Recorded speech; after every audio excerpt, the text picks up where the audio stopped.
أصحاب المعالي والعطوفة والسعادة، الحضور الكريم الموجودين معنا اليوم أو عبر تقنية الاتصال المرئي أو المتابعين مباشرة عبر مواقع التواصل الاجتماعي الخاصة بمؤسسة إنجاز، أهلا وسهلا بكم ضيوفا أعزاء.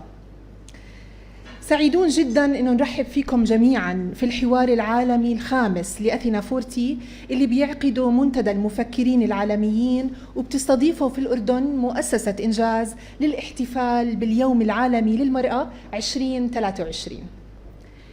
اليوم بنحتفل بالنساء والفتيات في كل مكان، بنحتفل بأفكارهم وابتكاراتهم اللي بتغير عالمنا نحو الأفضل، بنحتفل بالقيادة والإبداع، بنحتفل بالأمل والعطاء ومساواة الحقوق وبناء المجتمعات.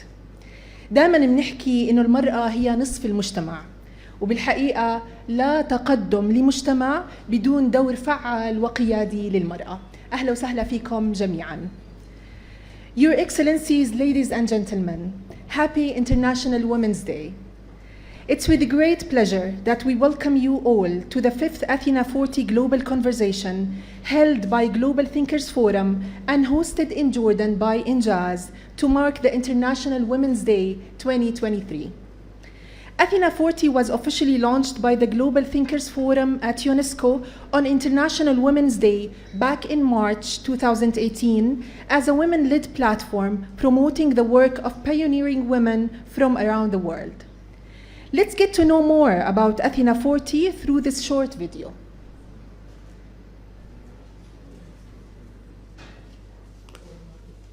Initiatives that promote female leadership and invite all leaders to embrace visionary and innovative thinking. By innovative thinking, we mean being open, curious, and solutions focused. Athena40 works closely with some of the most dynamic and innovative minds across all industries in order to promote gender diversity, inclusion, and bring more women into decision-making roles. We commit to enabling women to contribute to our economies. We believe that compassion and understanding are necessary values for our societies. We promote partnerships and ideas exchange among women, and of course, we include men in all conversations. We fight cliches and tribalism. We propose collaboration instead of segregation. We ignore labels and stereotypes. We recognize the value of diversity as a fantastic source of talent and knowledge. We stand for freedom of thought and expression. Our language speaks the truth. We stand for values-based decision-making, and we fight polarization. We are broad-minded and inclusive. We believe in meaningful networking and the need to keep lifting each other up. We mentor, inspire, and motivate other women of all ages and backgrounds, helping them discover their own potential. We share and learn from each other's stories. Athena40 welcomes everyone who wishes to be part of our mission and initiatives, an international community of vision, an ongoing global conversation, a movement for compassionate, innovative, future-proof leadership. Join us. At this very moment, leading women from the United Kingdom, Pakistan, Lebanon, and Jordan are part of this event with an audience of many influencers around the world celebrating live with us this special day. Allow me to call on stage our CEO, Mrs. Deema Bibi, to deliver INJAZ welcome note.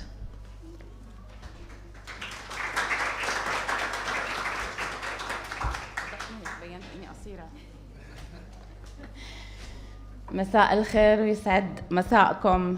نورتونا وشرفتوا إنجاز. المكان دائما أحلى بوجودكم معنا. أنا حطولي هاي عشان أبين طول راما بس.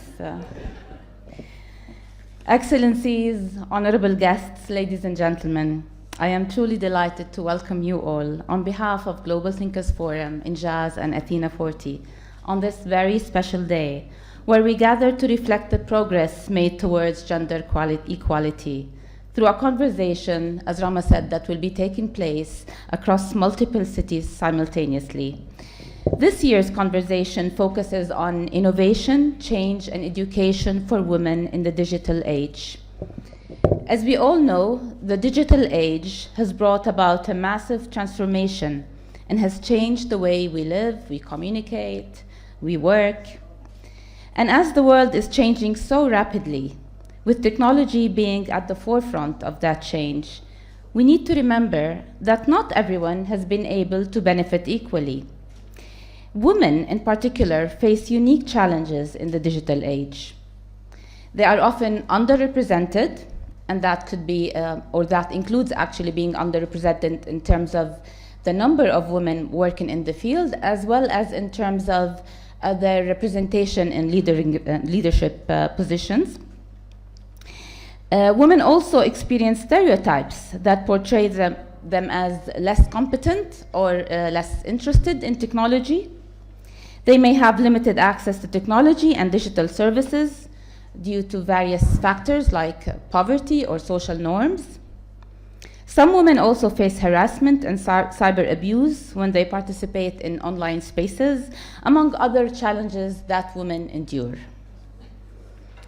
We also know that global challenges, including economic recession, rising unemployment rate, climate change, it's a long list. There's no shortage of crises recently, unfortunately. They all widen, actually, the gender gap, as women and girls are often more severely impacted by crisis.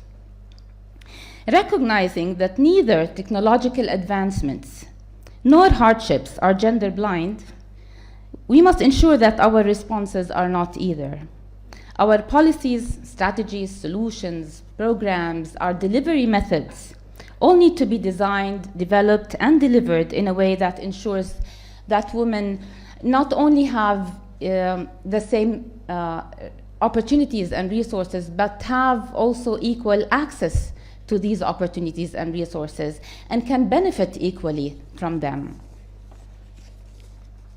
We believe that education, innovation, and change are the keys to achieving gender equality, a goal achieved by willing to disrupt the status quo and creating new opportunities for women in tech, developing and adopting innovative solutions that break down the barriers that women face in the digital world, and by supporting girls and women in their learning journey, whether through formal education or mentorship or networking opportunities.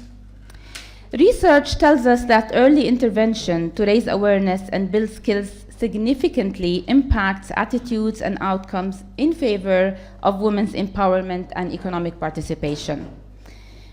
We at INJAZ fully understand that. Our programs and curricula, which aim at developing financial, entrepreneurial, and digital competencies, are carefully designed and developed using a gender lens, targeting young girls and boys and providing competencies that are essential in today's world. Impact assessment of our programs show that 6 out of 7 young girls who graduate, who actually undergoes our program, immediately get hired upon graduation, while on average only 1 out of 4 young females, young women, succeed to transition from education to work. Another driving force in creating professional development opportunities for young women is the Global Thinkers Forum, a UK-based global organization that was actually officially launched in Jordan over a decade ago, with Her Majesty Queen Rania as the founding patron, and has since then impacted the lives of tens of thousands of young women across the globe. INJAZ, GTF, and Athena40, with the wonderful support of the IRC, are proud to host Jordan's panel, which includes 5 of the most inspiring and competent Jordanian women, role models who have actually challenged the status quo and made a huge difference in the fields of innovation and technology. This room is full of such amazing and wonderful women who, and men, of course. Each of you has contributed in her own way to women empowerment, and each of you have paved the way for many more women to follow your footsteps. Thank you all for choosing to make a difference, and thank you for honoring us with your presence, and I wish you all an enjoyable and an insightful panel discussion. Thank you.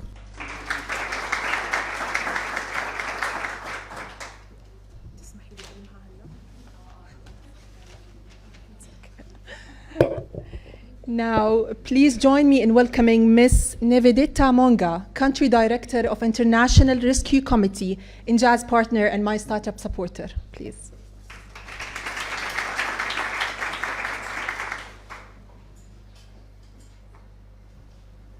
Thank you very much for having me. Masal khair. Happy International Women's Day. Many women and some men, hundreds of years ago, or decades, have fought very hard for this day to come and to celebrate. So very grateful, and I acknowledge those who have gone before me, whose names and faces and identities I will never know, but it's on their shoulders that we stand today.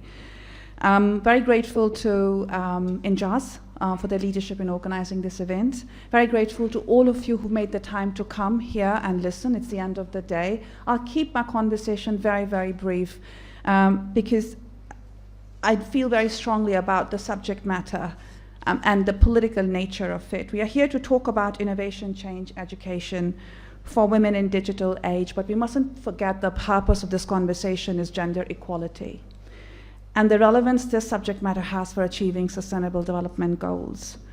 While digital technologies have allowed unprecedented advances on gender equality, they have also, as Deema, you said, created, perpetuated, and deepened some patterns of gender inequality.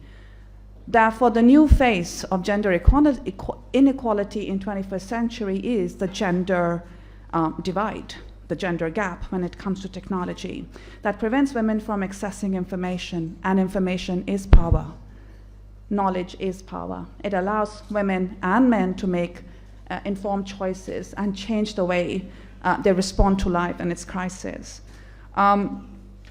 Globally, although more girls than ever are going to school, only 30% of women are in STEM. That stands for science, technology, engineering, and mathematics. In Jordan, the situation is significantly better. About 60% of students of natural science, medicine, dentistry, pharmacy are women. Engineering has about 28% women. Computer science is about 45% women. Jordan is doing significantly well when compared to neighbors. We can always do better. In 2020, 76% of students of Tawajihi who passed their science stream were women. However, the number of men PhD holding academic staff and lecturers in Jordanian universities are men. Jordan has the highest number of female university graduates and some of the lowest numbers of labor market participation. And this is where we come full circle on the conversation around technology. Human agency must be exercised over technology. And it is the nature of the struggle that we are in, that the challenge lies in the transition from education to job market, leadership, taking control of your choices, of your body, and of your life. The world needs science. Science needs women, because we have a shared human challenge before us, something you already mentioned: food security, climate change, clean energy, health, water, sanitation. To achieve the future we all want, women and men must assert their intentional agency over technology to close the gender gap, and we look at the digital age as one that ushers new avenues of choice making both by men and women, because we need men as equal partners in this conversation, in this shared struggle. Thank you very much. I wish you an informed evening today.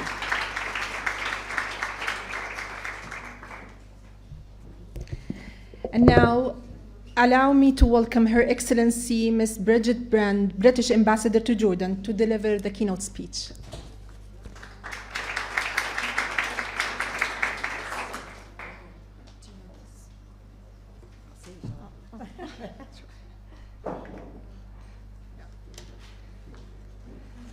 Thank you so much, and I think that's an example of gender sensitivity, somebody realizing I'm not terribly tall and I might need to be taller to reach the microphone happily.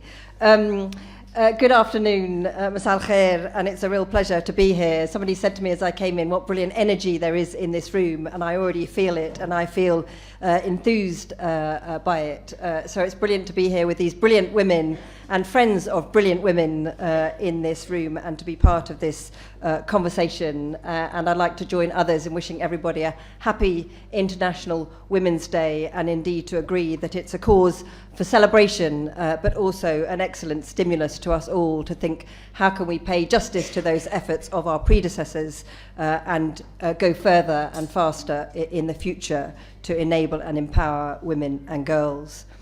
And it won't surprise you to know that as Britain's first female ambassador to Jordan, and as the mother of a daughter, this is something I am truly passionate about.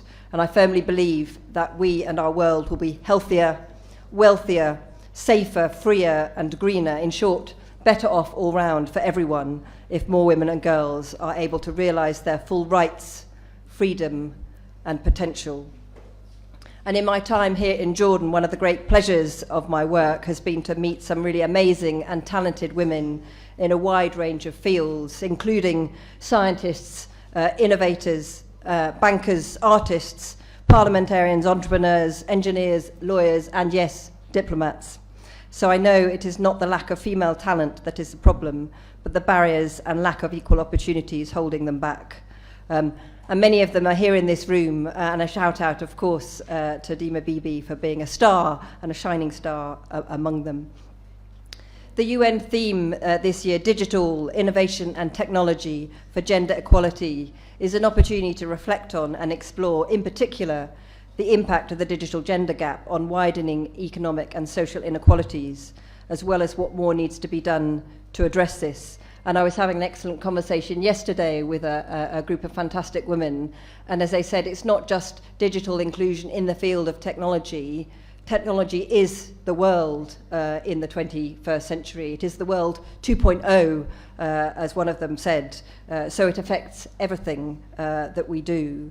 And growing inequalities are becoming increasingly evident in the context of digital skills and access to technologies here in Jordan, with women and girls at risk of being left behind as a result of this digital gender divide. And the UK is committed to acting to improve digital inclusion.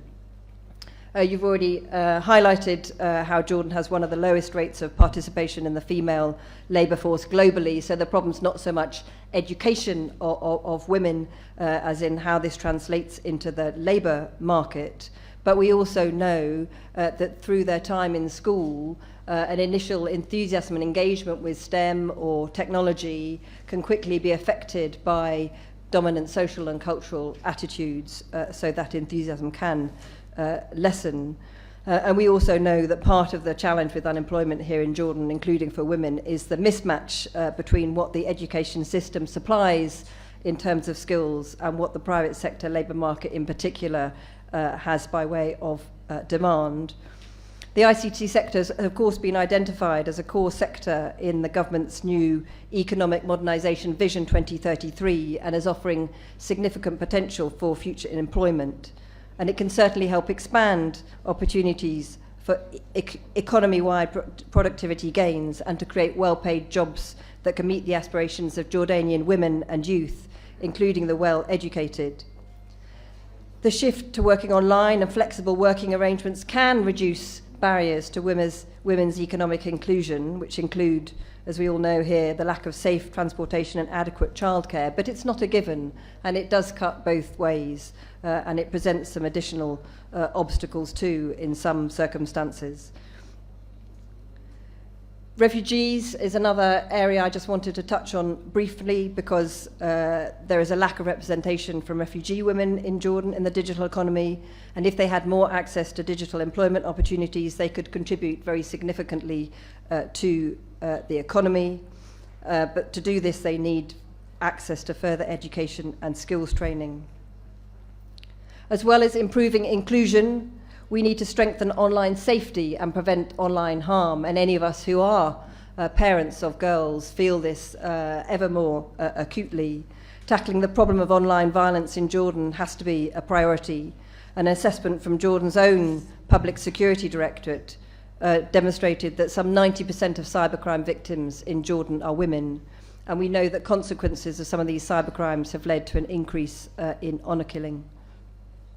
The UK is committed to playing its part in efforts to advance gender equality, and I'm delighted that today our Foreign Secretary has launched the FCDO's new Women and Girls strategy to underline our continued commitment to ensuring that women and girls are not left behind. And as I said earlier, why we're doing this is because we believe we can only build a better world if we put women and girls at the heart of our work. Gender equality brings freedom, boosts prosperity and trade, strengthens global security and builds resilience. And women's leadership, perspective and knowledge are essential for local, national and global progress. And just to say briefly, this new strategy has 5 key principles.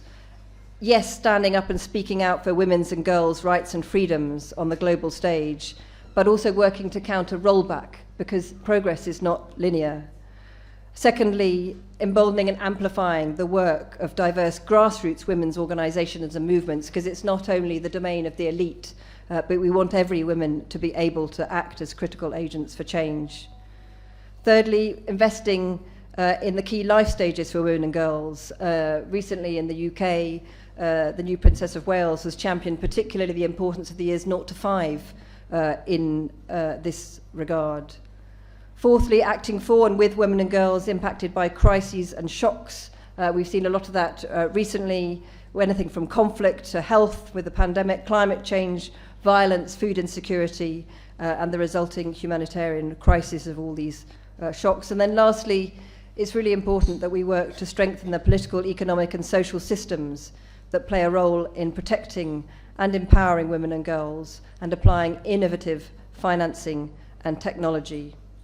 So we recognise that technology can be a really powerful tool for women and girls to transform their lives and bring about change on issues that affect them and their communities. But as has been acknowledged, it can also just replicate or exacerbate existing inequalities without deliberate action to ensure otherwise.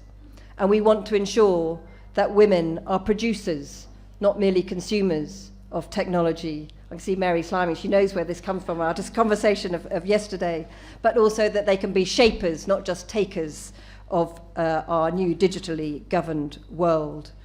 Here in Jordan, the UK is supporting job creation for women and girls and skills development in tech fields through the Youth Tech and Jobs project in cooperation with the World Bank and the Ministry of Digital Economy.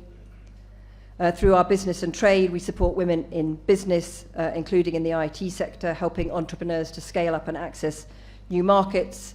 And through our Conflict, Security and Stability Fund, we work to combat cyber violence, including through youth centres across Jordan in collaboration with the Ministry of Youth.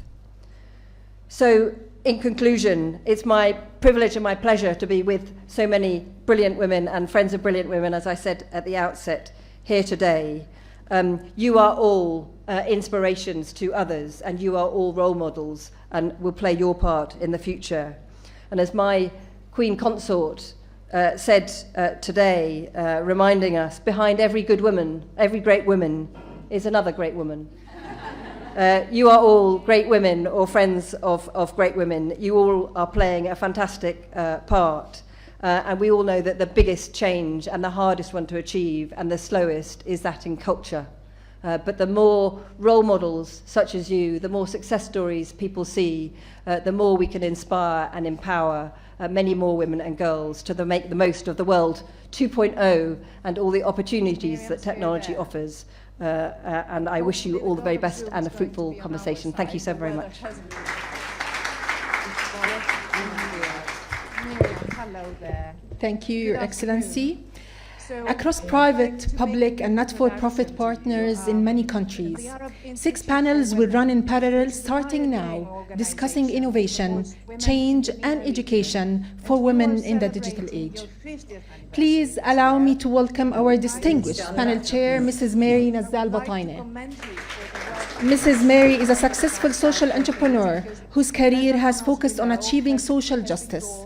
named as one of Forbes magazine's most powerful Arab women. In addition, she has been recognized for her legal activism, business success, and community impact. And of course, our distinguished panel speakers, whom will be introduced by our panel chair before long. Yes, hi, can you hear me? Yes, we can. Okay, hi Elizabeth, thank you so much for this opportunity. So I have here with me Dr. Samira Ulfali, who's a retired associate professor and former chair of the Department of National Sciences here at LAU. I have with me Dr. Tamara Al-Zain, Secretary General of the National Council for Scientific Research for Lebanon. I have Dr. Nancy Fayyad, who's a research faculty, postdoctoral research fellow at the School of Pharmacy at LAU, and she's the winner of the L'Oreal Award. And I have with me Ms. Jocelyn Kadi, who's the founder and director of Recycle Lebanon. Thank you so much. Thank you very much, Miriam. I know that the conversation, as in every year in Beirut, is going to produce some very insightful findings, which, and that's the purpose of Athena40 and that global conversation, is to take them away and see how we can raise more awareness around what is happening in Lebanon and the other countries. Now, let's connect to Amman.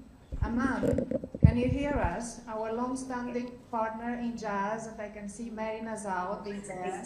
Good afternoon, Mary. Hi, Elizabeth. Great to connect with you. So welcome, everybody, and great to be connected to everyone all over the world. I'd just like to invite my panelists to come up, please. So we have on our panel Ms. Maha Bahou. She's the CEO of JoPACC. Faddali. Let's hold our applause until the end. I will be introducing each one of the panelists in more detail, so if you can just hold your applause until the end, because we're just live with other countries. And also we have with us today Ms. Dana Suyyagh, the CEO of AlMamlaka TV. You're not going to listen to me, that's fine. We're in Jordan, it's all good. We have Ms. Zeena Majali, the co-founder of Crystel. And last but not least, we have Ms. Reem, the founder of Automotive and Phoenix. Thank you, Mary. And with this opportunity, I would like to highlight that INJAZ, my startup, you are a long-standing partner of Athena40, and we couldn't be prouder for this collaboration and the friendship that we had over the years.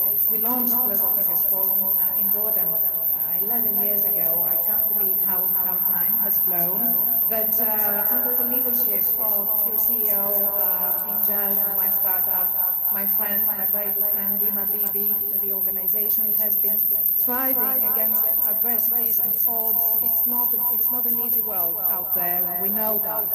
But you have been doing such great work for youth and women in Jordan, and thank you for being by our side. I know that the British ambassador to Jordan has opened the event today, and we would like to thank you, Her Excellency, to thank her for her presence. And now from Amman, let's go to Pakistan, if Pakistan can hear me, to welcome a new partner, the National Incubation Center in Karachi, which similarly to INJAZ, they create supportive ecosystems for tech-based businesses and business ideas, and they actively help women entrepreneurs in Pakistan. Our Athena40 chapter in Pakistan is led by Ambassador Atiya Mahmood, again, one of the founding members of Global Thinkers Forum when we were in Jordan in 2012. We continue for the second year the collaboration and partnership with Ziauddin University, and I do apologize from now for my pronunciation, but I would like to highlight that Ziauddin is one of the top universities in Pakistan, and I'm thrilled to see the fantastic women which are next to Dr. Owais. Apologies if I'm not pronouncing your name correctly, but please introduce yourself. I would like to welcome you to Athena40. Thank you very much. My name, you pronounced it perfectly fine. My name is Dr. Owais, and I'm an IP expert, and I've been associated with academia, consultancy, and the professional experience revolves around intellectual property, law, and management. I'm going to introduce the panel with me. Shamim Rajani, she is the MD and Chief Operating Officer at Genetic Solutions, and she's also the founder of Port Grills. Thank you for joining us. Syed Sana Shah, she's the head of program at NIT Karachi. and she's leading the NIC Karachi at this point. So thank you, Sana, for hosting this, and welcome. Then we have Diana Sakia. She was also part of the 8th cohort at the NIC Karachi, and she's the CEO and co-founder of Bechlo.pk. Then we have Jordan out, Amber Rahim Shamsi. She's the director at the Center for Excellence in Journalism at the IBA, the Institute of Business Administration. And last but not least, Hira Wajat Malik. She is a director. She's the director at Assimilis and a clean tech activist at heart. Yeah. So, well, I love seeing those spirits and how how wonderful it is that you have such a positive energy in the room. Fantastic women. I wish we can meet you in person sometime soon. And fantastic, of course, gentlemen. And thank you, Dr. Owais, and also Muaz Sayed, the Director of Development for the university, the Ziauddin University, who has been supporting Athena40 for us. Now, we will leave Karachi and we're going to Sweden. And under the leadership of our board member, Maria Tiblin, we will connect to Malmö University. I hope that Malmö can hear us. Yes, we hear you very well, Elizabeth. Thank you Hello so there, much. Maria. Thank you so much. too. Good to see you all the countries. And we have a sunny day here in Sweden, so we're really happy celebrating International Women's Day. And I would like to introduce our great panel and the women here in Malmö. The Vice Chancellor, Rebecca Letteval, Counselor for Global Engagement and Human Rights Professor of Intellectual History at Malmö University. Charlotta Lövgren, Professor in Health and Society, Field of Sexology and Sexuality Studies at Malmö University. Anniken R. Day, Global Executive Advisor, Culture Expert and Author. Josephine Edvall, Senior Advisor and Communications Experts of Hygiene and Health at the company Essity. Charlotte Jung, CEO of Duxiana and Founder and Director of Endbright. We're very happy to now continue our discussion and see you soon in an hour. In less than an hour. Thank you, Maria. I would like to say that Malmö University, who is joining us as a partner for the first time, because we're bringing on board Sweden for the first time, is an academic institution founded on the human, democratic, and academic values that have emerged from the ideals of an open society, freedom of speech, and critical thinking. And they have pioneering fields of expertise, as you've heard, and it's fantastic to have them on board Athena40, also along with the British-Swedish Chamber of Commerce. Lastly, but we're going to return to London, grey, rainy, cold London. Hello, Doug Wills. Hello. I'm Doug, and I'm on the board of the Athena40. But importantly today, I'm going to hand over now to Dawn Alford, and Dawn is the Executive Director of the Society of Editors, and Dawn will be moderating today, so she will introduce the team. Hello, everybody. Happy International Women's Day. Thank you for having me here today. It's a privilege. Yes, I don't need to introduce myself. Doug's just done that for me very ably. On our panel today, we have Ros Russell, who is the Evening Standards Assistant Editor and editor of the international multi-channel project Let Girls Learn, which has the Gates Foundation as a partner. We also, on the media side, have Caroline Gamble, Assistant Editor of The Independent, whose area is particularly news, which also includes foreign affairs. In terms of policy and politics, which we will also be addressing today, we have Judith Diamond. Have I got the surname correct? Thank you. Who is the lead global advisor for Polio Plus National Advocacy Advisor. She was also chair of the representatives to the United Nations and to the Commonwealth. I hope I have most of that correct. Again, we'll see you in an hour, so it's going to go very quickly. I'm so sorry. Bella Evidenti, I've forgotten somebody, who has been the executive of the United Nations and supports charities across London. So we'll hear much more from them and we will report back at the end. Thank you. Dawn, thank you, Doug, and all your panelists. We have 41 speakers around the world. Every year there's so much energy and buzz and anticipation. So we're very proud and very thankful. And I will be back to you in about 50 minutes. Now let's come back to our room here. And allow me to introduce my good friend and board member, Paula Diana, an activist, social entrepreneur. How shall I call you? I know. I do too many things. Embarrassing. Is there no video? Can I ask all cities to go on mute, just to make sure that, yes, we do not have any noise. So over to you, Paula. Thank you, Elizabeth. We're in your hands. Thank you. It is a pleasure to be here with you today. And first of all, happy International Women's Day to all of you. Let's celebrate our power. Let's celebrate women. Because we are the pillars of families. We are the pillars of our communities. We are the pillars of our society.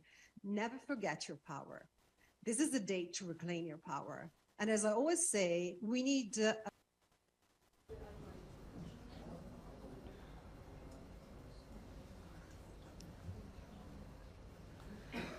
So welcome, everybody. Nice to see so many familiar faces. Happy International Women's Day. Thank you, INJAZ. Thank you, Deema, for hosting this wonderful event. Let's give her a round of applause. So I've been doing this for the past couple of years. For those of you who don't know me, my name is Mary Nazzal. My background is in justice work. I'm an activist, a human rights barrister, social entrepreneur, impact investor, and currently running 3 businesses and have 3 kids. So I have my hands full, but they basically asked me to do this so I can multitask. Well, apparently, let's see how it goes. You know, this year, I really want to hear from the audience as well. I feel like previous years, we haven't had too much interaction. And like one of the previous speakers said, you are all inspirations to us. We all inspire each other. We are all creators.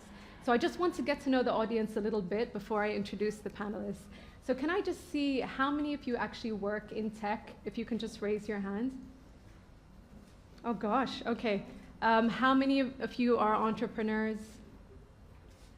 Raise them. Hi, ladies. Okay, and gentlemen, of course. How many of you feel that we have reached a stage of gender equality? Okay. And how many of you feel that technology can be used as a force for good? Okay, excellent. So if we all believe, it seemed that everybody here actually raised their hand, that tech can be a force for good, I think all of us should be thinking about, through our companies, or as individuals, or in our household, how can we be active agents in terms of using technology for good? And then when we get to the Q&A, let's really just have this discussion so we each leave empowered to do things maybe a little bit differently. So someone's giving me the issue? I think they can hear me. Can anyone not hear me? No. Okay, super. So now I'm going to introduce our esteemed panel, because I just said their titles before. So we have with us Maha Bahou. Thank you for joining us today. So Maha is the CEO of JoPACC, and she has some of her team here. Raise your hands. We're happy to have you with us. JoPACC, for those of you who don't know, is mandated with enhancing and promoting digital payments in Jordan and is the operator of several payment systems in the country. Before that, Ms. Maha worked for the Central Bank of Jordan for 30 years. Yeah. She has been honored by the King Abdullah with the Distinguished Government Leader Award in 2016. And if that wasn't enough, she was appointed a member of the Jordanian Senate in 2022. Thank you for joining us. Wearing fabulous red and purple, we have my friend Dana Suyyagh, who's the CEO of AlMamlaka TV. You saw the big mic come out, the red one. So Dana started her career in journalism at the Jazeera headquarters in Doha in 1997. Wow. And she's held several positions. I'm not going to read all this because we want to get into the discussion, but it's very long.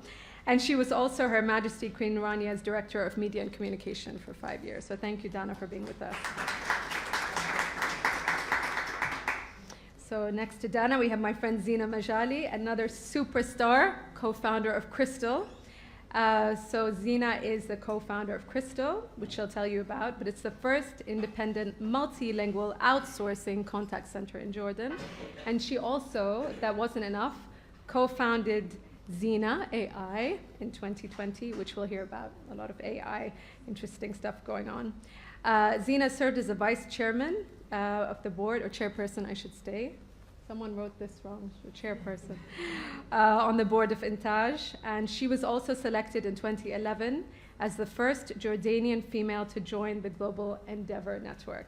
So welcome, Zeena. And least but not last, we have Ms. Reem AlSmeirat. I'm very excited. I've just joined Reem's advisory board. She's the founder of Automotive and Phoenix. She's the first female car designer in the Middle East and a pioneer in transportation design in the MENA region. So Automotive, she's going to tell you all about it. So Automotive is an initiative that supports women in the automotive sector by providing work and training opportunities. And she'll tell us more, so I don't want to keep reading this.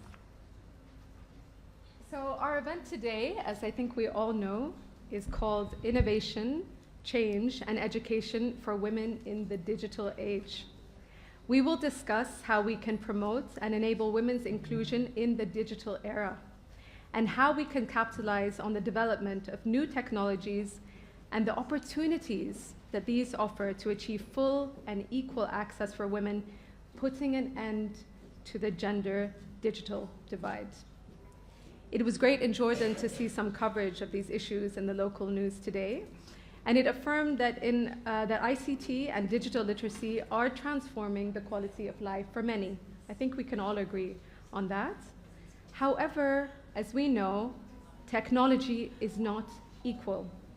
The digital divide primarily affects those already disadvantaged segments of the population, with digital exclusion occurring due to gender, age, socioeconomic factors, place of residence, disability, levels of literacy, and certainly one's status as a refugee or displaced person. So to get deeper into these issues, let us turn to our panel. I think just to make sure we're all on the same page, we'll start with some definitions. So turning to you first, how do we define digital inequality? You know, Mary, first, thank you. And allow me to wish you happy Women's International every day, not only one day. It's our planet, and we have to always celebrate being who we are.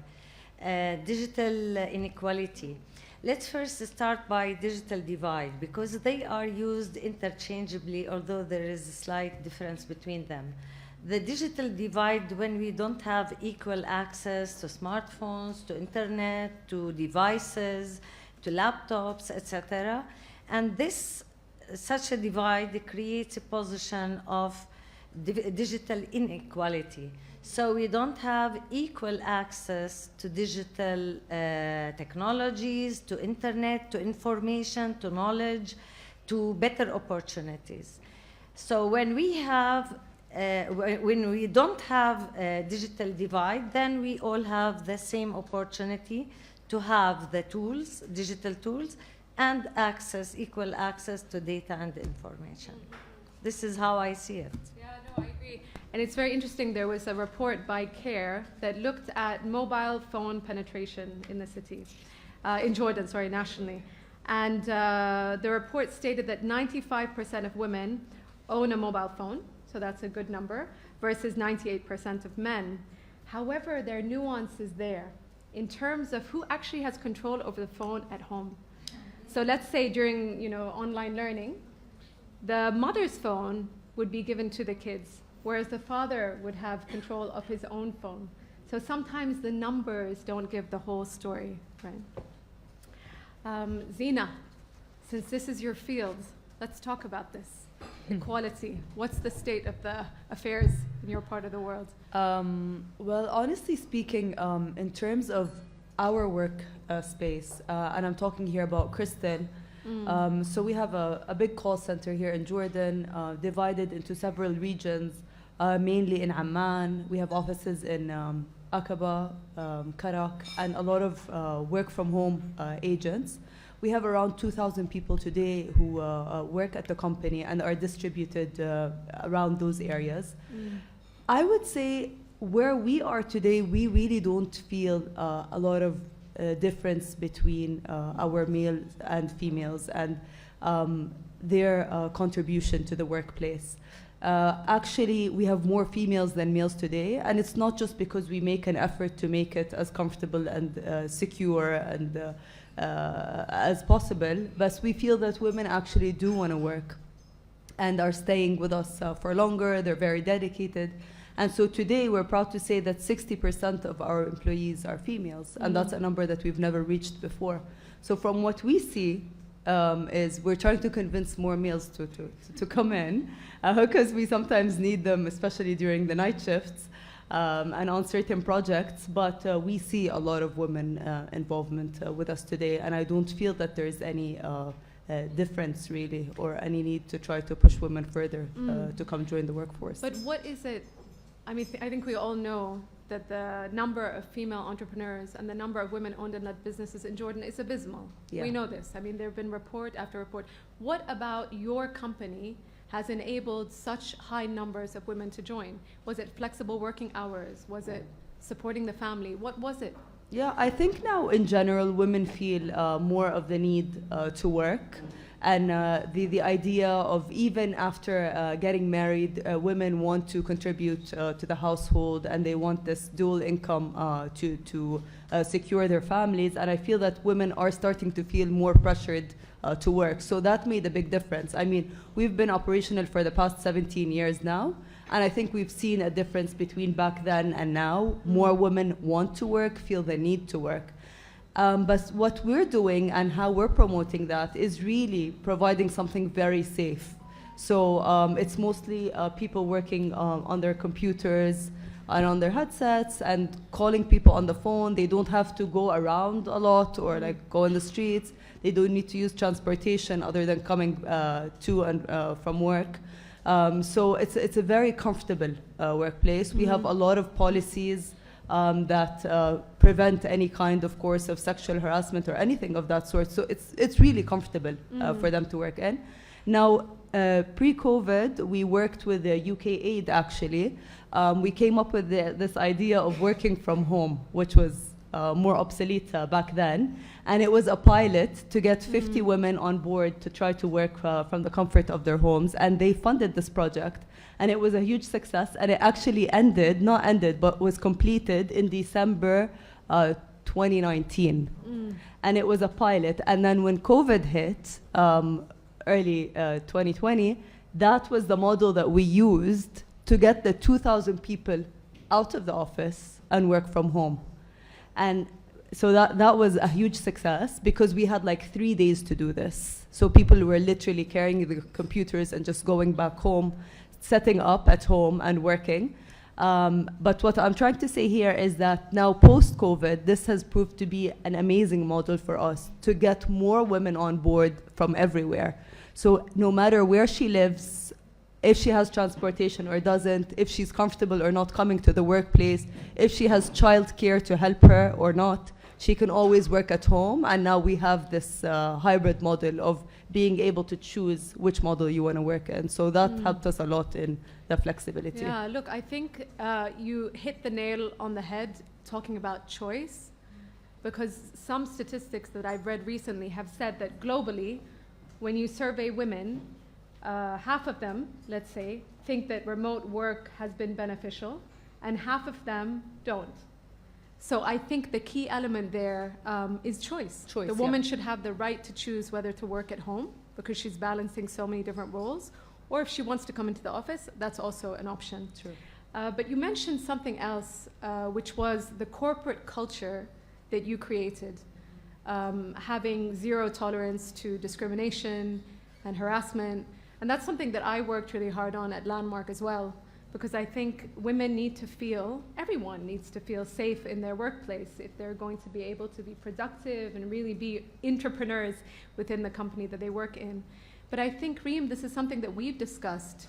There can be toxic corporate culture where people are not accountable for treating people badly. Maybe in your industry you've seen this more. Can you discuss that? Yes. In the automotive industry, unfortunately, we're still suffering from misbehavior in terms of working environment, and even just the discussion when a woman comes into the door applying for a job. The whole conversation takes another course. They don't ask about qualification. The first thing that they care about, are you married or not?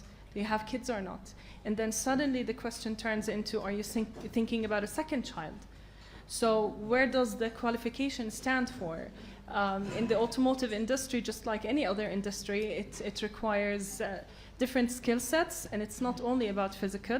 And with the technological advancement that we're facing today, it's no longer about physical labor. It's all about soft mechanics and software engineering and design, and furthermore than just trying to disassemble a vehicle, which is the old perception that we are still facing today, that cars is dirty mechanics, cars is about disassembling an engine. But today, cars, it's all about software and battery and electrician, basically. So it's really frustrating how many, through the initiative, we try to empower and hire women.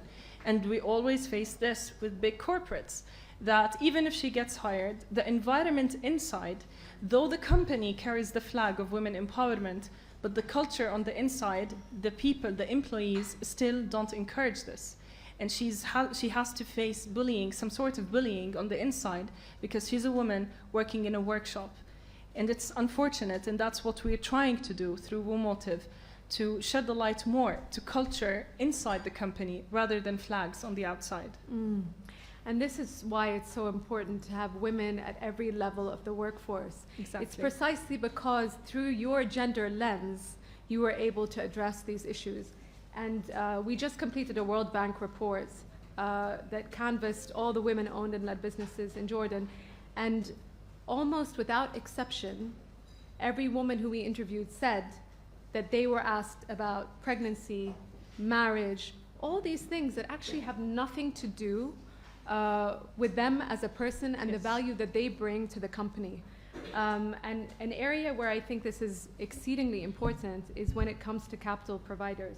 I know we have a very egalitarian VC here, Tamer, but even when it comes to raising capital for women, if you only have male investors, the likelihood of them investing in a female-led startup is less likely than if it was a female.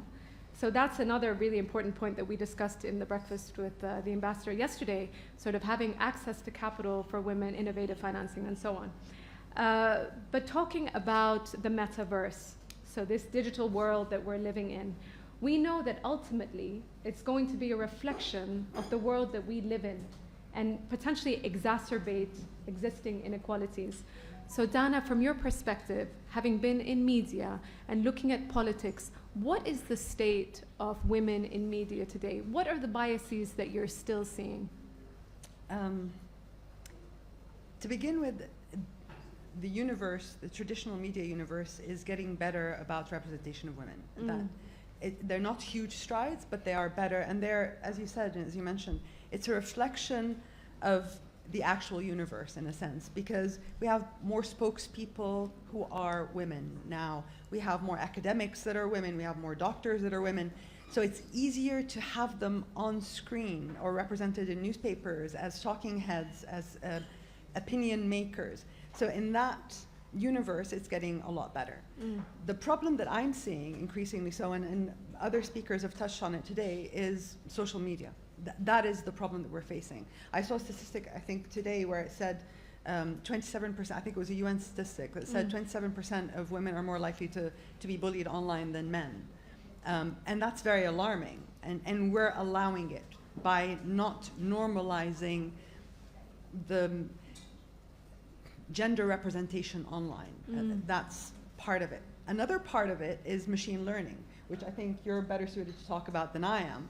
But I see it in our researchers. A lot of our researchers now, a lot of our journalists are relying on, searches online, and a lot of those are either generated by a machine or AI, and increasingly we're going into that world with ChatGPT, of course.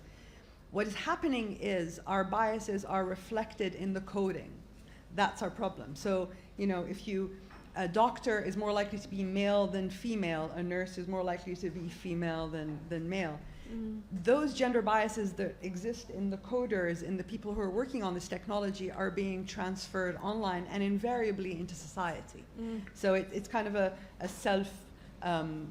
self-fulfilling prophecy in a sense, or a really vicious circle actually, because that's what happens. That's what happens when you try and research something online. You get the same biases of the people, and I think that's where it's really important that businesses like yours create content from a female perspective, or from at least a gender unbiased perspective, where the content reflects what we want ideally in society.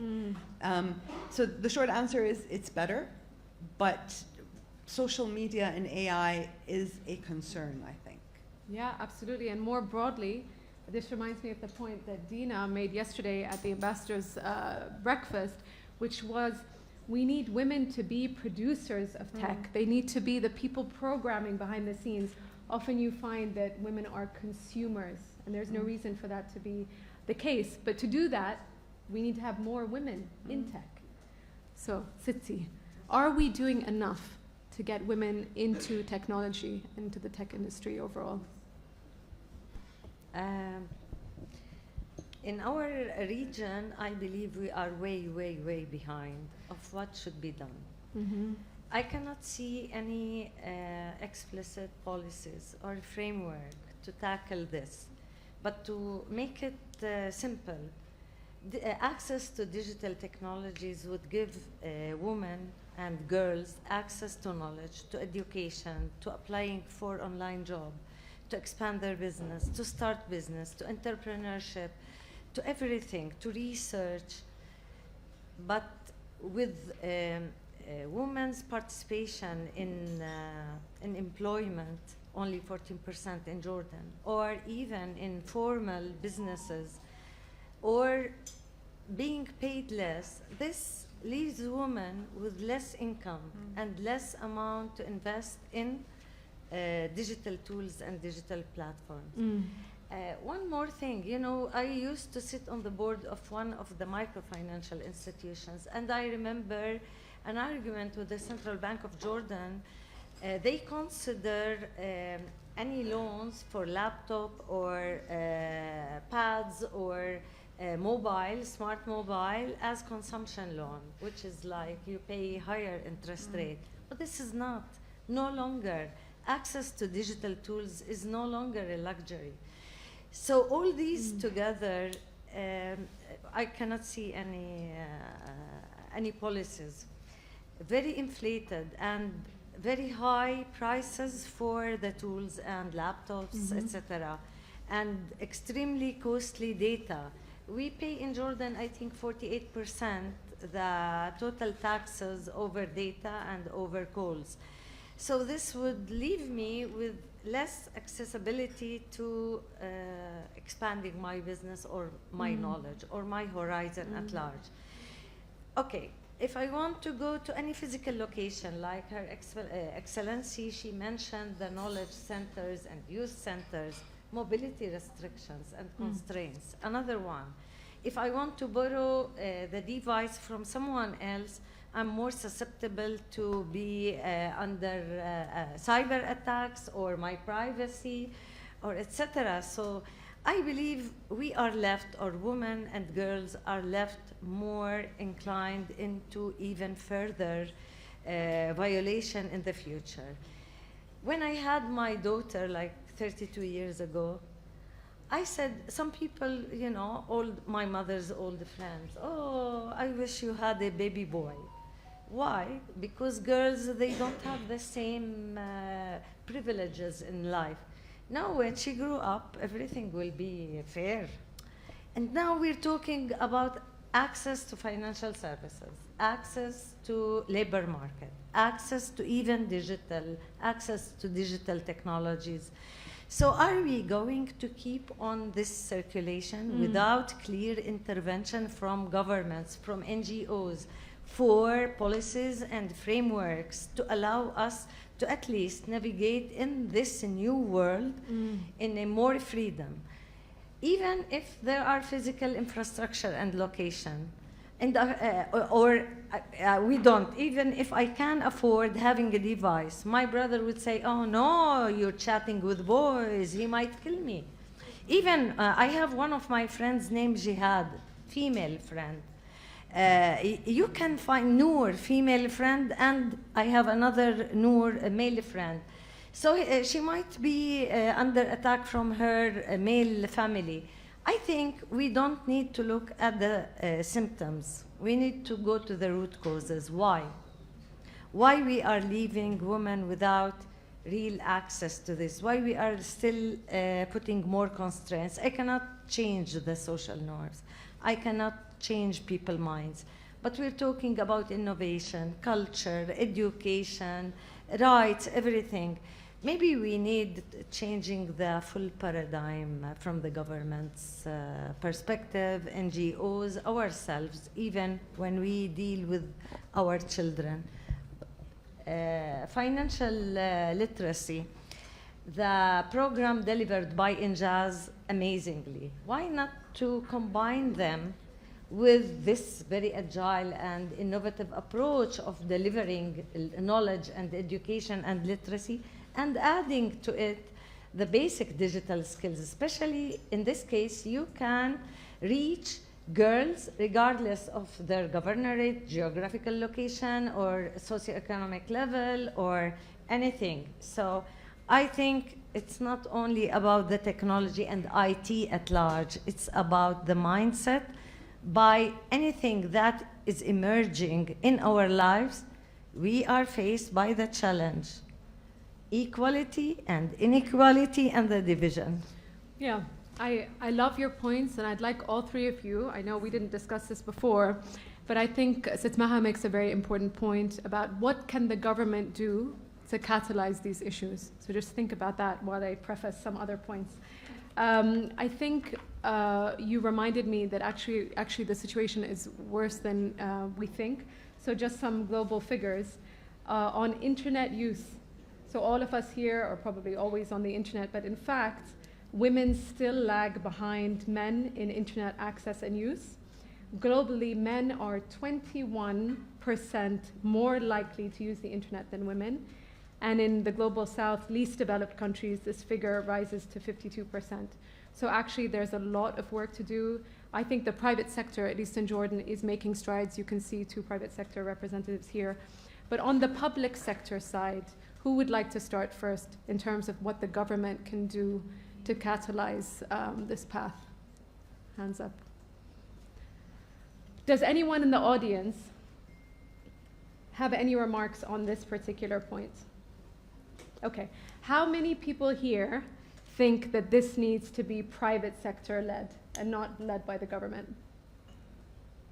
Okay. How many people here think it needs to be public-private sector together working on this? Okay. Would anyone in the audience like to speak to what the government can be doing better in terms of closing the digital divide?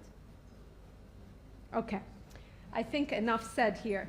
So let's move on to Yeah. Go for it. Okay. Yeah.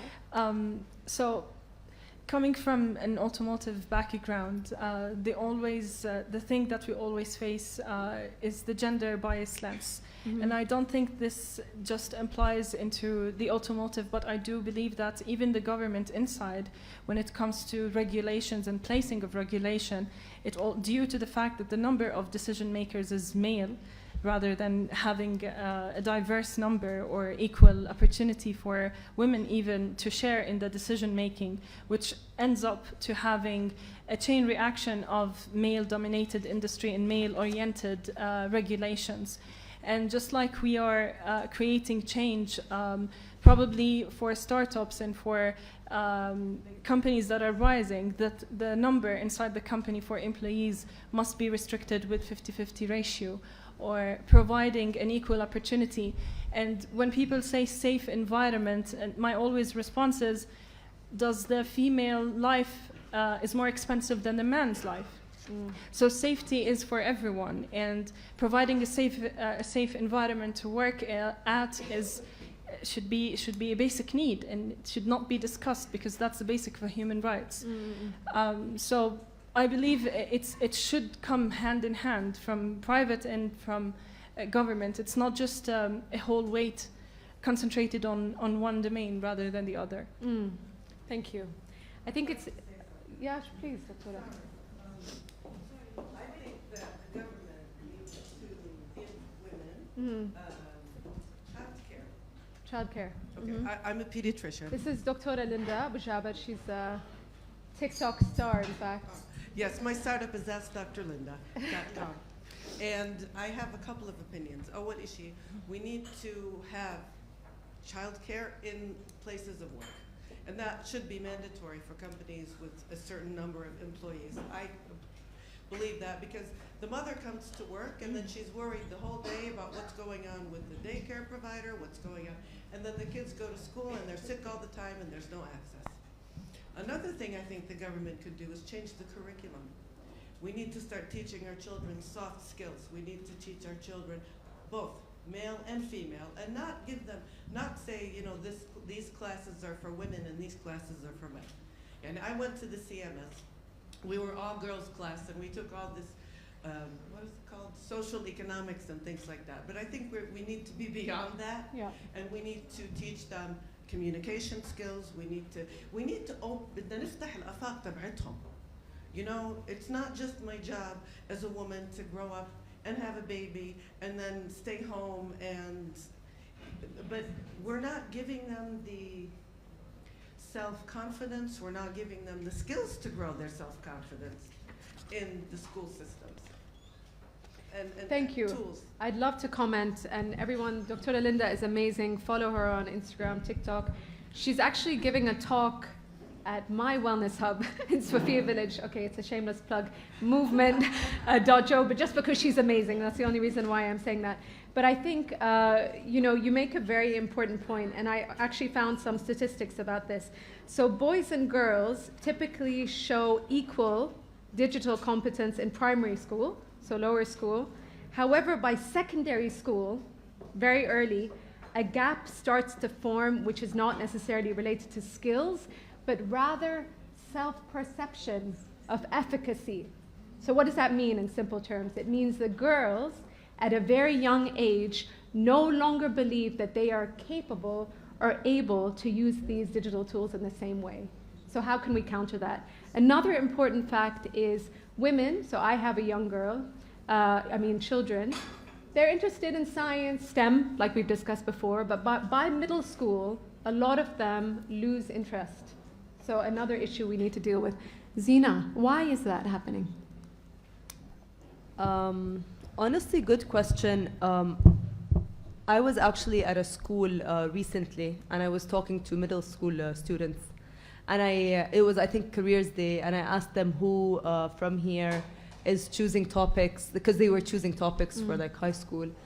Who's choosing anything that's tech-related, science-related, STEM-related, and are they thinking of studying anything of that sort in university in terms of picking their topics?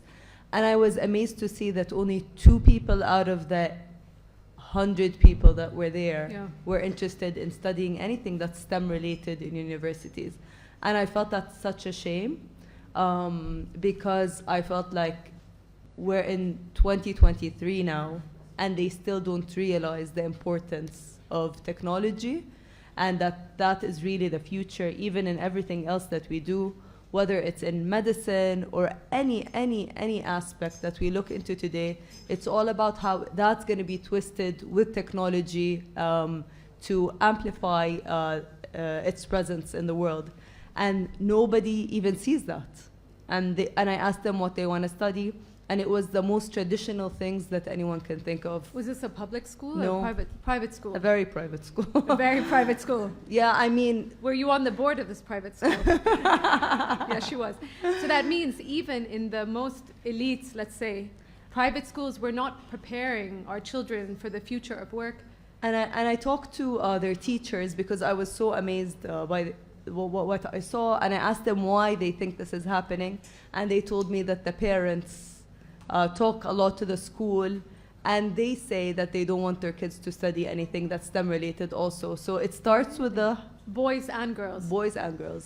So it starts at home with the parents not being educating their kids enough that this is the future, and it's a lot of curriculum issues as well from the early years to prepare them to think that this is the future. And because I work a lot in technology and especially now in artificial intelligence, and we see that this is where the world is heading. I mean, this is it. And it's amazing to see that the students don't see that at all. And that they're going to graduate and they're going to go to universities and they're still not seeing that. So that's unfortunate. And I think it all starts from the early years. And I think if we work a lot on that in school, even parents will be educated on that accordingly. But we can't just rely on the parents, of course, to get that idea into their kids' heads. But what I'm hearing from you is this is an issue of national urgency. Honestly, if we're not preparing our children for the future of work, when tons of jobs will be obsolete within the next 25, 50 years, Yes. Yani, what are we doing? Going back to Dana, please. If you noticed, when I asked the audience and the panel about what the public sector can do, there was an awful silence. Right. Could that be because we have very few women really in decision-making positions in government at all levels? And could it be that if we had more female representation, that the situation would be different? The short answer is yes or no. Yes and no. And the reason is really actually disconcerting. There's a lot of stuff that's being said today that's really discouraging. And I'm sadly about to add to that. Okay. Because, and I totally understand the silence because we've lost faith in our public sector. That is the reality. Unfortunately, this is the case. And even when we do have amazing female examples in our public sector, in our parliament, they do very little for women. This is the reality, perhaps with the exception of one minister sitting in the front row and a senator in the back row. But at the end of the day, we don't. And I'll give you a prime example and a very recent one, unfortunately, and it was so discouraging to me. I gaped at the screen as this happened. A few weeks ago, our Minister of Finance was in the budget talks in Parliament, and a certain MP, and it's sad that every panel I sit on I talk about Parliament, but they are a representation across the world, not just in Jordan, of society. This is reality. The Finance Minister was told by an MP publicly on microphone, on screen, everybody heard it, you know, if you can balance this budget right, I will marry you off to my aunt, like she was some sort of prize to be had, or something for him to give away. The sad reality is there was 15 members of parliament who were female, who were sitting there. Not one walked out, not one protested, and not one for a second decided to grab the microphone and use her own podium time to address this. So if we're complicit to sexism, we're only propagating it. This is reality. Why do you think that was the case? Fear, shame. I think, and sadly this parliament, all the women in it won by quota, not by public election. And this is very, very discouraging, to be perfectly honest with you. And we spoke about it on the last panel. And it becomes a propagation of sexism. If the women in parliament are not going to speak up, if the ministers are not going to speak up, who's going to speak up? This is reality. And if you see fear, you imitate fear. We don't speak up enough. And I mean, I work at a channel that's nearly 5 years old now. And I remember our first year, there were ministers who would not come on screen because the female was asking the questions, and it was going to be a softball interview. That was the perception. So we stopped having them on. It's as simple as that. You have to stand up for these things. You have to say, this is unacceptable behavior in order for it to change. They're small fights, but you know, they pile up. There was, I keep having these conversations with my male colleagues, and again, I work with amazing males and females. Obviously, most of our reporters are female. But I have to have this conversation with a male colleague at least once a week, where I say to him, you realize I'm female, right? You realize I'm a woman, and what you're saying is not okay. You have, and it doesn't come from a bad place most of the time. It comes from cultural misperception that has just been propagated day in and day out, and it's part of a narrative that we don't realize we're doing or using, and it is very sexist and misogynistic. And this is not just a Jordanian problem. No, of course. I've seen studies all around the world about female participation in parliament that is really discouraging, about the bullying that female MPs get. But as long as we're silent about it, we're complicit to it, I think. Are we finished? How much time do we have? Oh, okay. Sorry, I'm so engrossed in the conversation this year. I don't even know how much time we have or anything, but thank you for that. So you mentioned bullying. And I think that this is something we're seeing in cyberspace. I have a statistic for you. I'm like the statistic woman today. So Sisterhood's Global Institute, we all know, SIGI, states that cyber violence and harassing remarks are a threat to almost 2.7 million female internet users in Jordan, including 1 million underage girls. So not only are we not equipping them with the skills for the future of work, but we also need to be giving them the skills and the tools to deal with harassment online, okay? Reem, we were talking about this. We were talking about the chauvinism, the sexism, the nastiness that we're seeing on social media. Speak to that, please. Unfortunately, nowadays, maybe because the media started to shed so much light in terms of women empowerment and women's fighting for their rights, that a lot of people, it turned out to be that males or guys are losing their voice and they're becoming the underdog in the case, and which caused to the rise of toxic masculinity, where they portray that over social media that men should be more assertive, men should do 1, 2, 3, and women should stick to their basic roles. And we saw this happening recently with public figures who became huge influencers, like Andrew Tate and such names as this, where they portray miscommunication to what are the basic levels of soft skills of how to communicate, and what are the roles to one or the other. And it's a shame that we're in 2023 and we still use a gender role to look at a certain position or to consider a certain profession. And we still go back to first 90s where women did not have the right, they did not come out from the housewife concept, and now it's being pushed back, and that's how you become a man. Well, on the other hand, that taking part of the responsibility does not mean that you're masculine. It means that you own up to a position or a role that you face in your life. And this is what's being overly used and so much consumed on social media.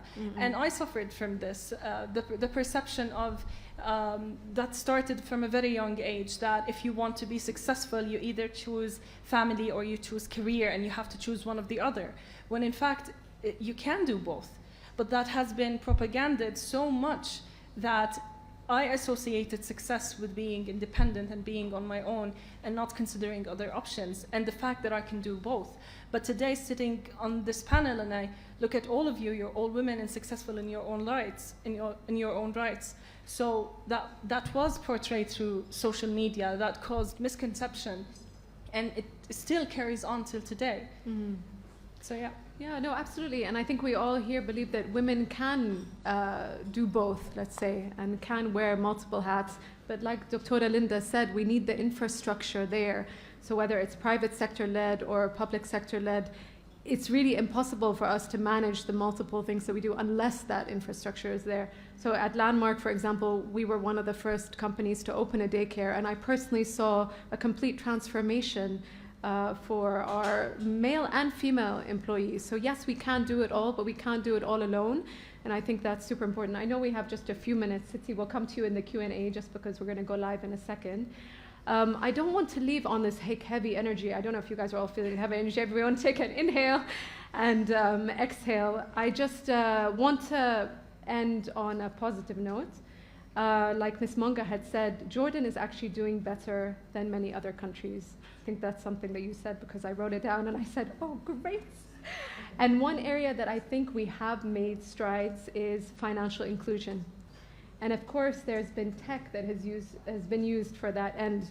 So maybe just to give us a little bit of a high note, please tell us a little bit about the successes in that space. Okay. To start, a decade before, the financial inclusion rate in Jordan was 25%. With a huge influx of Syrian refugees, this was exacerbated because we consider all adults in the country within financial inclusion rate. But we managed to increase this to 47%. And we relied on digital financial ecosystem, digital transformation, and we tried to enable everything, a huge amount of money with the very smart way we achieved all this together. And another number, digital payments, I remember 10 years ago was by far lower than 5%, and it's now 36%. This leaves us in a very important era, digital financial inclusion. It's no longer financial inclusion. And since people have to pay digitally, as the first digital frontier and the first financial frontier, so we combine them. That's why I would love to see INJAZ working with the Central Bank of Jordan, with Moody, with other NGOs and private sector on really very impactful new financial and digital literacy programs starting from schools, because we need to work for people who now need access to digital technologies, but we need to build something more robust and more comprehensive for the future. So in a nutshell, we managed to double the percentage. And we managed to achieve it in a very good way. Again, more of digital and cyber crimes were impacted by female, because as I mentioned, I borrow his device or I ask him to help, and I don't have that confidence in myself because of Deema mentioned the stereotype. So I became convinced that I don't know how to do it, or I don't have the confidence in myself. Again, to Dr. Linda's comment, I'm really so scared that they will stop employing women because they need to provide child daycare. I would prefer that it is mandatory, maternity, paternity. So, okay, both are subject to this leave. And child care for both. I remember sitting on the board of one of institutions in Pakistan. When they discussed the child care for women, I made it very clear it should be for both. And regardless of my position, am I the CEO or just the handy person or just the receptionist, the same level, no discrimination for children. The same level of child daycare for all levels, and this is something we should consider in Jordan. Other than that, we will only hire males. Yeah, you have a valid point, because I know for us at Landmark, it was expensive to open the daycare, and we opened it for babies, and then we did a play-based learning model for the older kids. It was expensive, but for me, it's worth it, you know, but for other companies, they may not see the value. So, but what I loved about your comments is you explicitly set goals that you would like to see in 2023 and beyond. So for our closing comments, if you could each state in very clear terms, goals that you would like to see Jordan achieve 2023 and onwards. Dana.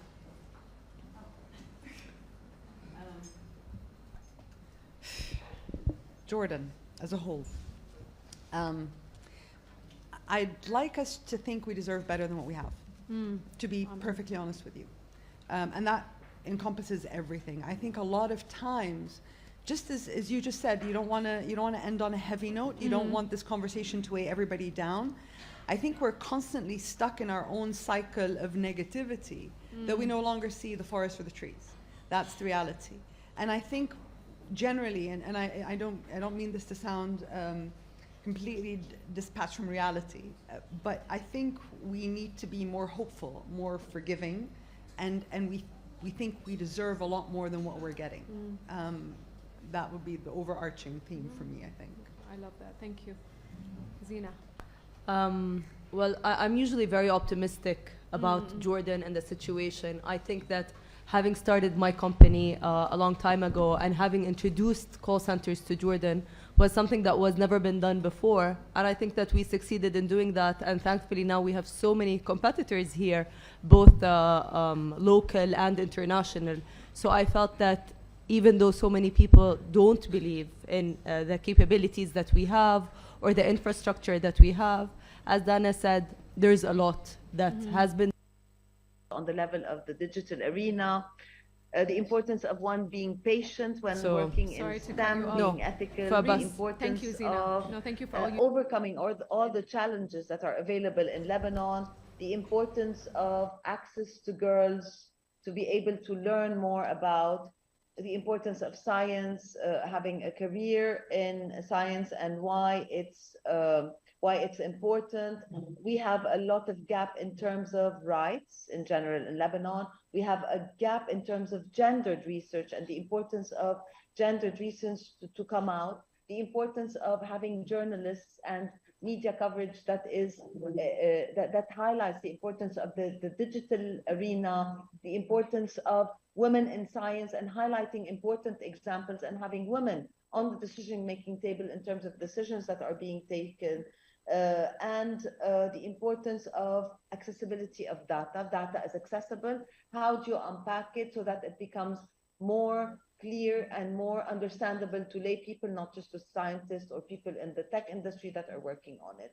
So basically, we will be continuing our conversation, and one important element that came out of it is the collaborative work that we would be doing with having like the importance of mentors and the importance of role models and the importance of one thing that we as an institute might be working on the importance of training journalists on working in the digital, talking about the digital sphere, what's happening in the digital sphere, and about the importance of journalists showcasing science and women in science. Thank you so much. Hi, Miriam. Thank you. Thank you so much for that. I have a quick question for you, because you've been going through a very difficult situation in Lebanon. And I was wondering, because of also the pandemic, how is the situation for women? Things over the last, let's say, 3 years, are things worse than they were 3 years ago when we had this conversation and connection to Lebanon? I'm referring to women specifically. Yes, because like they're the general inhibitors, if I'm going to say, in terms of the laws, personal status quo, the nationality law, we spoke about that. And there are so many other things like the economic crisis. So like 80%, I don't want to give numbers because I want to be accurate, but a lot of people are below the poverty line. We do not know the statistics in terms of women working in the informal sector. There's a lot of dropout in terms of school. We were just talking about how, because of the economic crisis, more and more girls would be relegated to maybe public schools, or even there will be a lot of dropout in terms of schools. So yes, the situation is bad, simply because of the economic crisis, simply because of the fact that there are so many luxury, there's so many taken for granted things that now are considered luxury for us, unfortunately. Not to mention the rise in terms of violence against women, femicide, etc. So yes, the situation is not great. Well, we are all by your side, and we will keep raising awareness around those issues because it's important to always step outside our microcosm and connect. Thank you so much, Miriam, and happy 50th anniversary for the Arab Institute of Women in Lebanon. And thank you for this. For having us. This panel. And let's move on to Amman. Can Mary Nazzal hear me? Hi, Elizabeth, can you hear me? Hi, yes, we can, Mary. And just to say to our comrades in Lebanon, you know, our hearts are with you, and Jordan always. Elizabeth, we had a great discussion. It was very intense this year, and there was more audience involvement, which was amazing, and we're going to have more discussion with the audience now. So we have some bullet points I'd like to share with you. So I'll just go through them. The first point is how we should actively be considering how can we use tech for the greater good. Gender equality within the tech industry has resulted in the exclusion of women. The digital divide occurs when access to tech is limited, resulting in unequal access to information. To attract more women in the labor market, we need to create safe and comfortable workspaces, including work from home options, addressing childcare and transportation obstacles.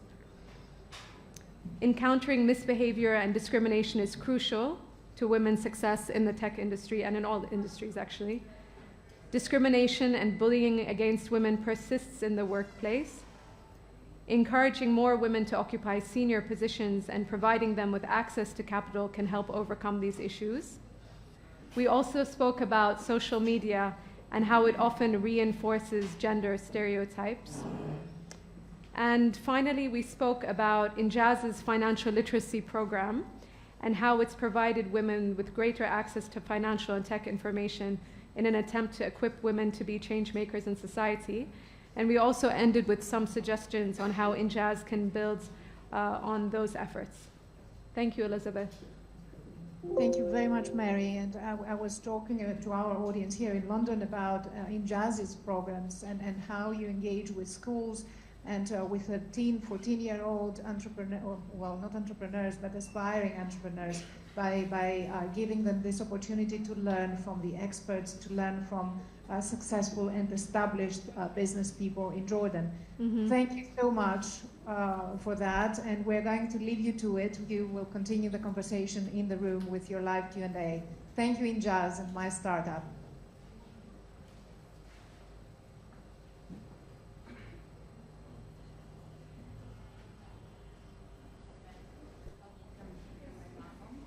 Do we want to hear the rest? I think we want to hear the rest.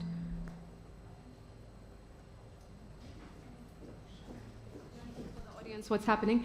So just for those of you who haven't attended this event before, basically the other panels are summarizing what their discussion points were, and I think it's interesting for us to hear everybody else because so many similarities. One of the major challenges highlighted was the lack of access to basic education for women in Pakistan.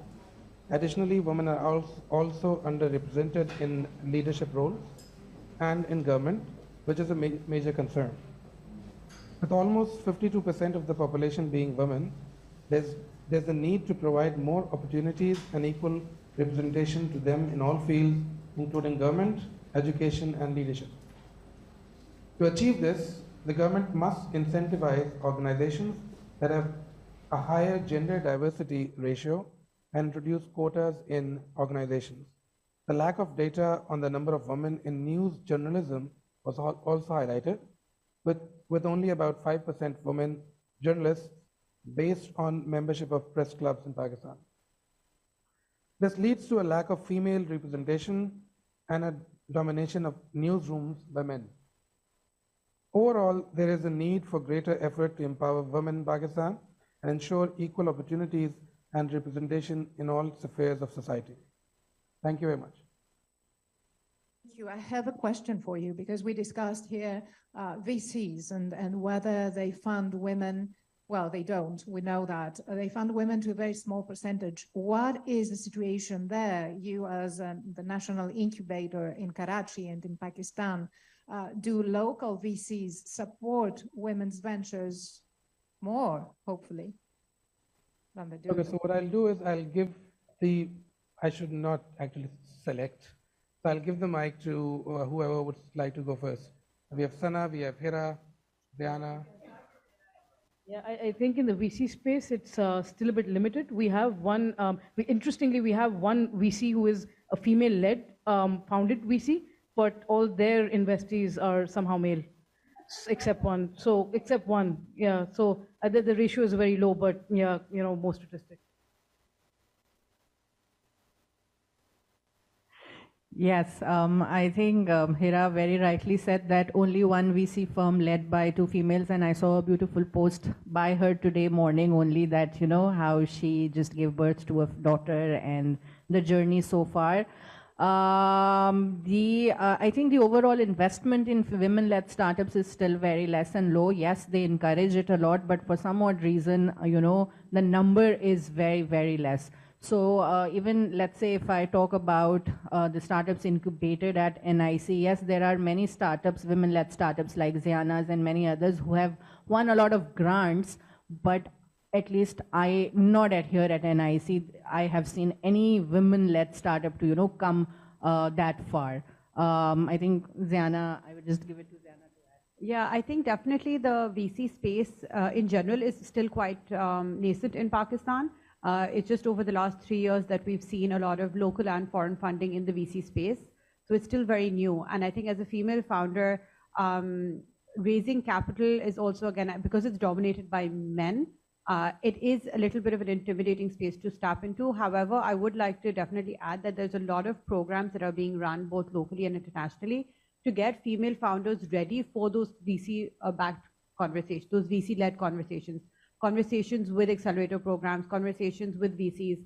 So there is a lot that's being done, and over the last 2 years, we have seen women raise over $1 million in their pre-seed rounds, comparative to those that their male counterparts are raising. But it's definitely a newer industry here. There are fewer female founders also actively raising, and there needs to be more work. But I think within the next 2 years, you will see that shift change.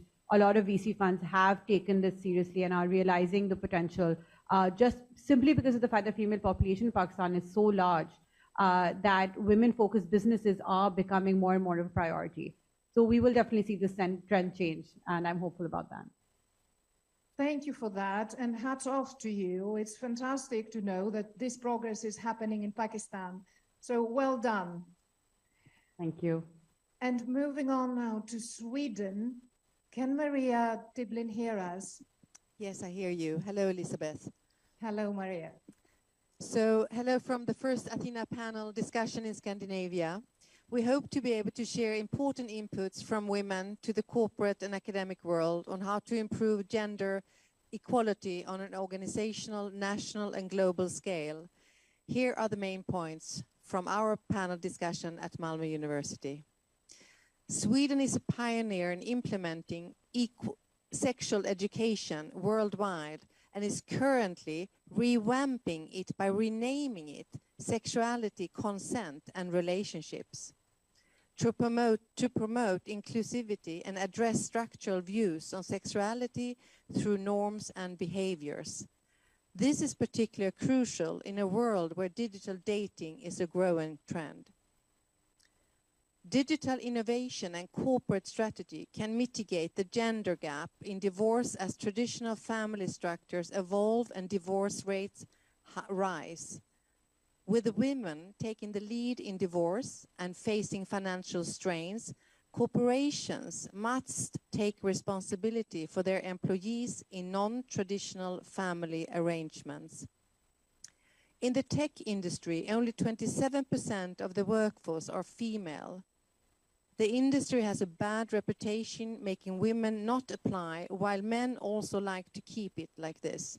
We see both structural and cultural problems. To change this, we need to work together, men and women, by acknowledging the importance of gender. Let's have hope. Even as a lot of numbers of gender equality look daunting, it's getting better.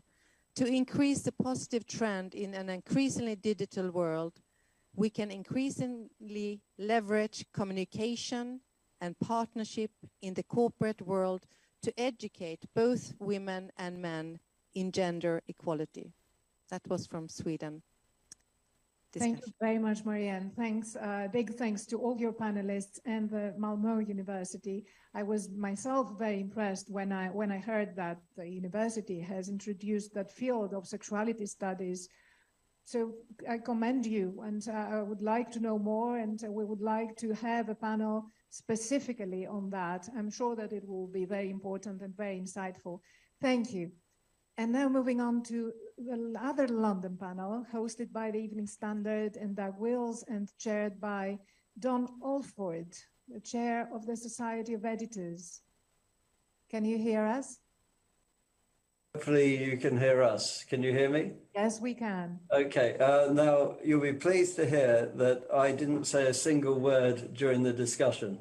It was definitely Dawn was chairing and everybody spoke, and it was a wide-ranging discussion. And one of the reasons I didn't say anything was I was busy writing notes to give us something of a resume of what was talked. But it covered every area, and the panel represents every area. But the one overriding point that came through again and again was education, and education for all women, all girls. And millions of girls not being educated in Afghanistan, but it's wider than that. And it's social, financial, and as well as the stereotypes. So that was very much a view and a feeling. Then as regards the media and the equality of usage of cameras, technology, it's felt that they have actually, this has changed dramatically. And technology has been part of that, because in The Independent, for example, there's a very revered young woman journalist who does her own camera work, her own technology from the front line of the war zones. And on a daily level, this is done. But there's still stereotypes of the specialist journalists, and these are in business, particularly in sport. And so there are areas where there is still needs to be done. The STEM and the artificial intelligence, AI, areas where, again, Bella here reinforced with the statistics that were shown elsewhere. There's still much to do in those areas. But in climate change, which is another major subject, that's felt that there is a particular area where girls, particularly young girls, are more likely to take the learning back to the communities. And it's an area where the women have come through and young girls have come through, but more needs to be done to make the most of that and to showcase those who are really outstanding, and there are many who are outstanding and doing work.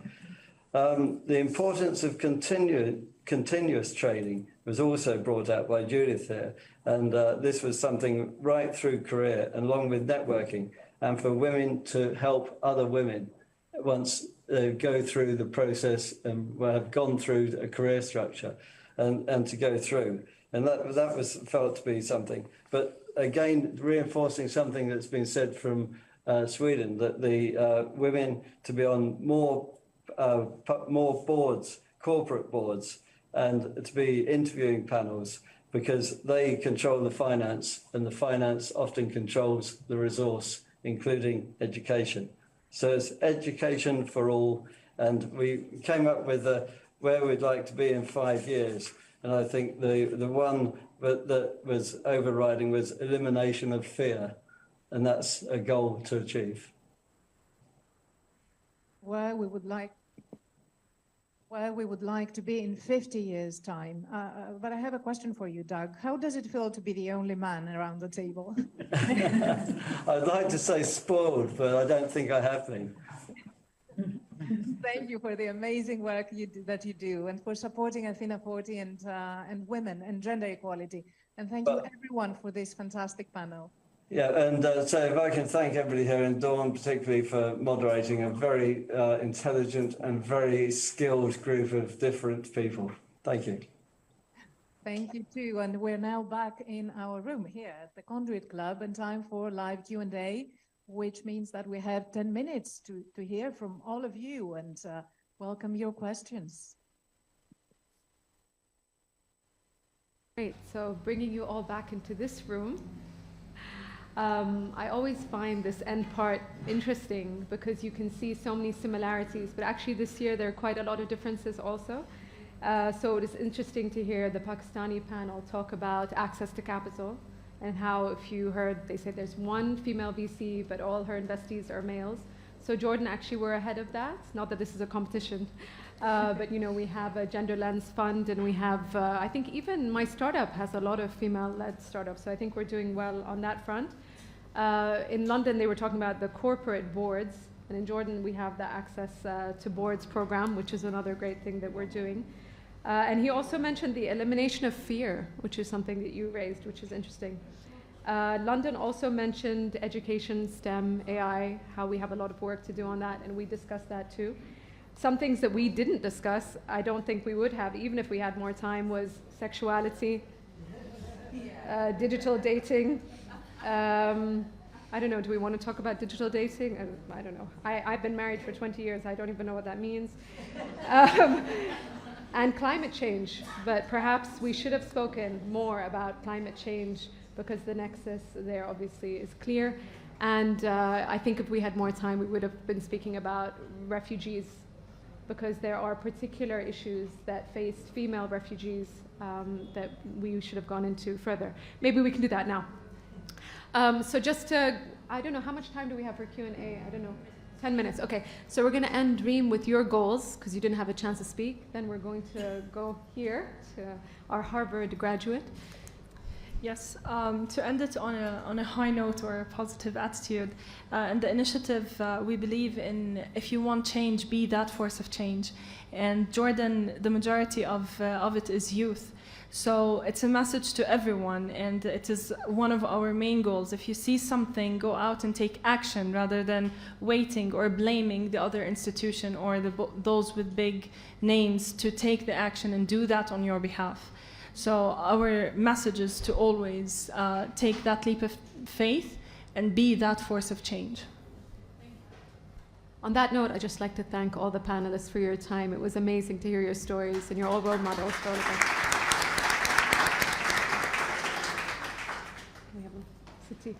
Please introduce yourself. Is this on? Yes. No. My name is Manal Sharif, and I am an entrepreneur. I have been working in the sector of technology and sciences for like 35 years. I just arrived from Harvard. I did a one-year program in the program is Advanced Leadership Initiative. I was a fellow with 50 persons from all over the world, and of course our beautiful Deema is an alumni of this program, and we are so proud of her because she has come a long way, and a great milestone with her projects since she graduated in 2017 or 18? 2017. Yeah, it was a great experience for me, and a healing journey as well. After my husband's passing 2 years ago, I think maybe you've heard of him, Nabil Al-Sharif, who passed away from COVID, and we had the same variant, but and we were in the ICU, and he passed away. And all the people in the ICU passed away except for me. So I thought maybe there is something for that, for this journey. Anyway, I would like to share with you that from my experience in Harvard, they talk a lot about artificial intelligence in every sector, in climate change, in education, in mental health especially. And I am very much interested in this subject, especially after Corona. I think all the population in Jordan, not only in Jordan, all over the world, have experienced mental health issues, and we are just ignoring that and putting it under the carpet. And there is a new approach about AI in mental health. It's not now like before we go to very interesting really subject. And very new to me. I took a class in MIT. We were allowed to take classes all over campus of Harvard and MIT with Professor Rose Picard, and she is an expert in this field. They develop a lot of artificial intelligence and apps in the mobile to help people instead of going to counseling, apps to help them in their mental health issues. Yeah. And another thing regarding Dr. Linda mentioning about the nurseries for the companies and governments. Hats off, I would like to mention for Save the Children. They have an excellent project about a win-win project, opening nurseries from age year to 4 all over Jordan, and they have the pilot project in Abdoun, and this project is supposed to bring money from the normal fees, or I mean for the richer class of Jordanians, and in this return the tuition, they open nurseries all over Jordan in rural areas, and they they train the caregivers who are the mothers, the mother-in-laws, the older women above 55 and 60 to take care of the kids. So it's a win-win situation. Yep. So the young girls could go and work, not young girls, young mothers, I mean, and the caregivers are the grandmothers who also can bring money and contribute to society. So this is, and I wish we have this also as a law from the government to apply this in all governmental and private sectors, so women can work and in a peace of mind. Thank you. Thank you so much. I think another issue we didn't discuss is mental health, and it's so interesting to see how AI and tech can be beneficial for that. Thank you for sharing. And I think your other point about the Save the Children model is excellent, because we can provide these services, but maybe with more innovation. Can I just invite everyone to keep your comments as short as possible, just so we can hear the largest number of people.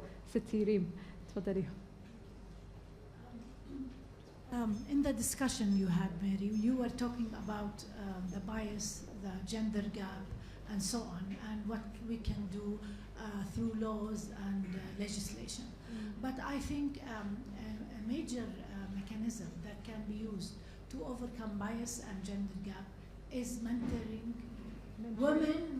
women. And I found this formula to be effective, because even if it's not something that the government can provide or training institutions, but it's actually a woman leader mentoring another up-and-coming woman leader.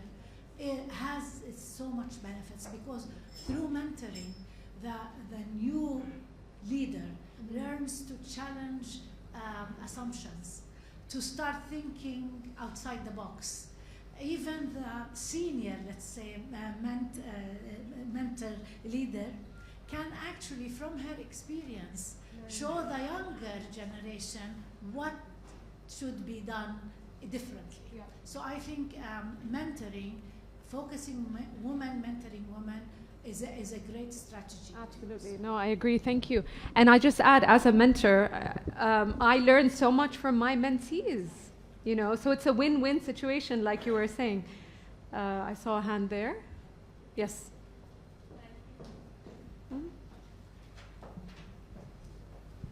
Hi everyone, this is Liana. I work with JoPACC, so just to emphasize on the mentoring part, I'm being mentored actually by our CEO now. So, when you talked about private-public partnerships to enable women, I think we need to leverage digital tools and digitization to enable and economically empower women home-based businesses. So I would love to see a call for actions from the government and the private sector.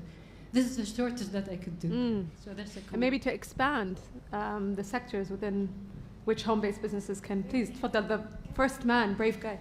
Oh, sorry. بدك تحكي عن okay. Well, I got the courage enough to stand up. Hi, my name is Fadi Dawood. I work as a consultant and capacity building expert with several organizations, international and local. What I want to reflect on, actually, the discussion regarding the digital gap between females and males through a current life experience I'm facing with working for one of the international missions in the governorates supporting municipalities and change management and digital transformation. They're working on trying to launch a pack of services, governmental services for each municipality, Zarqa, Karak, and Ramtha. And part of this discussion and consultation work in the field was about change management and what are the reasons behind resisting change towards digital transformation within the staff of each municipality and within the local community. So we had several of focus group discussions. And the interesting part was with the civil society, with the local community, and more of youngsters and young ladies and gentlemen who are really very well equipped and excited and thirsty to change, actually. But one of the main reasons that they raised is the discrimination against females in their local communities from using technology.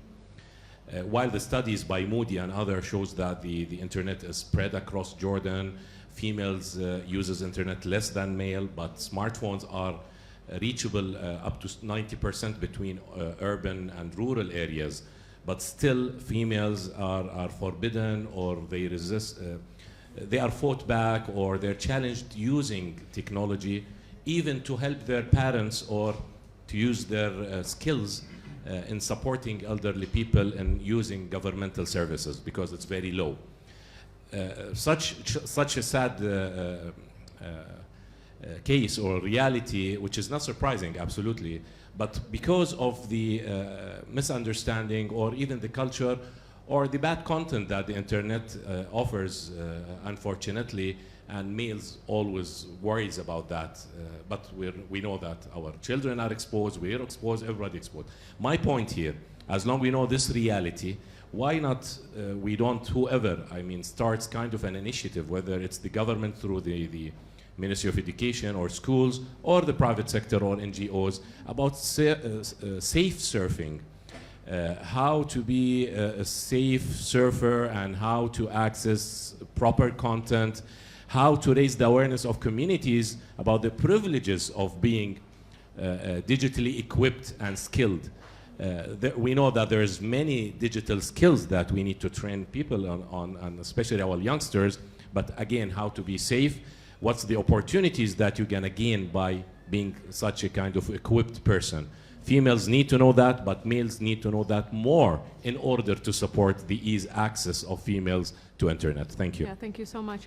Yeah. So I think, you know, you reaffirm the point that what we see in the metaverse is what we see on our actual planets, and that controlling, monitoring behavior that you see. And there's a lot of reports on this, so thank you for making the points. How do we counter that? It's through education, how to safely surf the internet and so on. I think we're not doing that. Does anyone want to comment on any of these points? Insi, you were on the home-based businesses. Reem? Huh? Tamer? Let's just end on this point and then we'll go to Tamer. No, I'm talking about remote working. Life is options. Options bring resilience, and we must provide women with the option to work physically or remotely.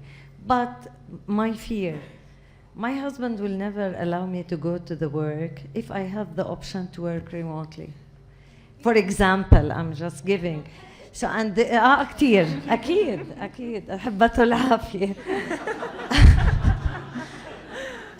Another thing, كمان we need to interact with people so she would become stronger by time, especially in our country. For example, girls, they get married at the age of 21, 22, so she needs resilience come with wisdom, and wisdom needs and prudency, it needs interaction with people, so a woman will become stronger and more like stable. This option might not be always good. Actually, I was just about to speak to that as well. We found, because during COVID, we had a lot of people work remotely. And we gave some of them, especially people who have the technology at home to work remotely, the option to actually keep working remotely. And more often than not, the women said no. And the reason they said no is because when they're in the home, they're expected to do everything and work as well. So they would rather come to work for that period of time, which is really sad when you think about it. But you about the roles of parenting, roles in the house, and how do we change those roles. Thomas, yeah, thank you. Great insights. But very quickly, I want to touch on the entrepreneurial ecosystem, which is my background actually. And we always try to invest and find great entrepreneurs that are, or startups that are women-led. And although we have great startups in our portfolio that are women-led, it's unfortunate to see that not only there are not many startups led by women, but most of those led by women have virtual limitations that they have put on themselves, or actually the society has put on them. And I believe, actually similar to what Ms. Mace, I think, mentioned over there, not only mentorship. Mentorship is definitely one thing, because they would, at least inspiration. I mean, I look around now and I see many inspiring women, and I've spoken to a few of them. And, you know, it's sad that they are not as known as the men out there, right? That's one. And two, on the investment side, I would disagree with the Pakistani panel on if we do have investors that are women, it's directly correlated to the number of women entrepreneurs receiving funding, right? And we have been struggling to find women angel investors, for example, to join our angel network. You, Mary, is one of them, but very few of them are investing, even the ones that are capable and willing. I don't know what the gap is, and I would love to hear your thoughts. And I invite everyone here and all of the women to join all of the support organizations, whether in mentorship or, if they can, on the investment side as well. And I believe that this will create a huge jump in the number. No, thank you so much. I've been given instructions that I have to end. So if anyone hasn't spoken, I do apologize. But I'd like to thank all of you for attending. A big round of applause for all of you.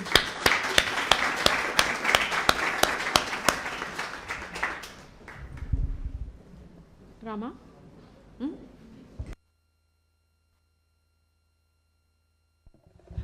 Thank you very much for this inspiring session. Thank you to our great panel chair and our distinguished panel speakers. Very inspiring and informative. I'd like to thank you all for being here today. We truly enjoyed having you. شكرا كتير لوجودكم معنا اليوم.